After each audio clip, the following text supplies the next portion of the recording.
PMA ke UDP na West Long ba Polong do long ba Dr. Ricky Ije Syngkon uday breu ba Sani ba banla ya kanu no kambat ka ba kampla ka long ba ubu ya ka parti Shadien ba jo Paidbah Hakhmat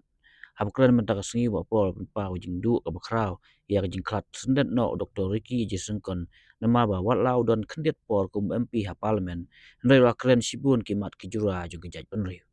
haba pertu yi kamu Dr. Ricky Ije Syngkon ba Pol ong baya ka jing im jong ubreu la theu da ka jing jiliu jong ki kam ka ba la le da ka jing jirong jong karta Dr. Ricky bat ka jing im jong u kede ka nuksa bat ka nonguna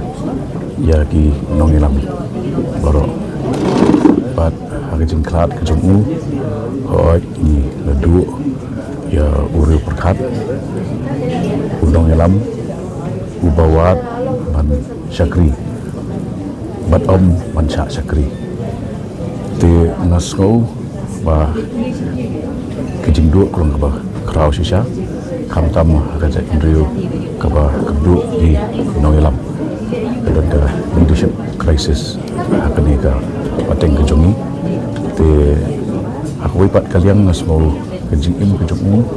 kedai kejing im kaba kumanga ong hayin dorbar ne a life well lived te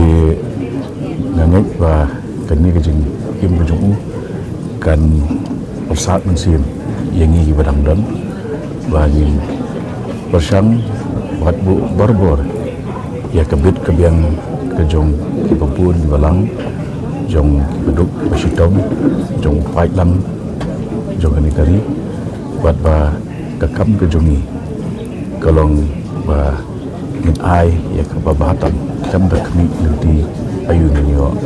om kenong kliang uba Sani bah uba le ya ka homework ngai kenduk ka kenau beberapa iwan ha ka ba jonga walai dan aku ipat ka sang partai Henry ibu ya ka uniform jong di parti syarut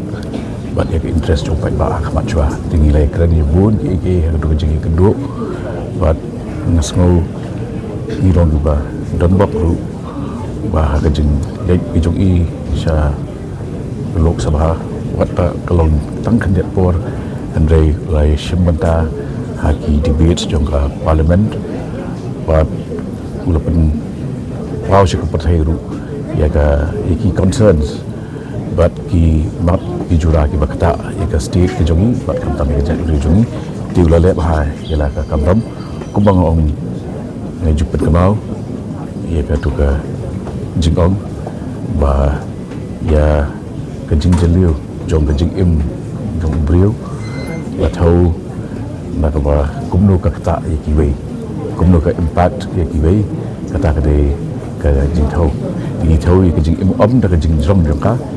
ndai da kejing jeliu jong ka